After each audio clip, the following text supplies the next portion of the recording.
जेव्हा पण माझ्याकडे भाजीला काही नसतं ना तेव्हा मी जुगाडच करते. आता मी ना रात्री छोले भिजत घातले होते. छोले म्हणजे हरभरे पांढरे असतात ते, आणि तेच सकाळी मिक्सरला वाटून घेतले आणि त्याचं बेसन बनवायला घेतलं. बेसनसारखा मस्त असा तडका दिला आणि हे वाटण टाकलं आणि मस्त असं बेसन बनवून घेतलं. तसं हे बेसन खूप छान लागतं आणि आपल्याला कळतही नाही की हे बेसन पिठाचं नाही आहे, तर छोलेचं आहे.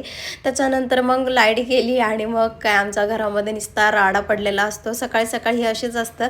मग काय पटपट असं कामं पसारा उचलून घेतला आणि झाडू वगैरे मारून घेतला. तसंच स्वराज आणि सानूनं झोपीतच होते, ते काय उठलेले नव्हते आणि त्याला मी उठवतही नाही, कारण थंडी किती वाजते आणि थंडीचं ते बिना स्वेटरचं राहतात, त्याच्यामुळे मग पांघरून वगैरे झोपू देते त्याला. त्याच्यानंतर मी माझी सगळी कामे आवरून घेतली आणि दुपारच्या वेळेसला ना आमच्या तिघा मायलेकरायला खायचे होते मोमोज. आता मोमोज किती जरी खाल्ले ना तरी मोमोज खायची क्रेविंग काही संपत नाही आणि हे मोमोज काही हेल्दी नाही आणि हेल्दीच आहेत, तरी पण खायला चालू केलं.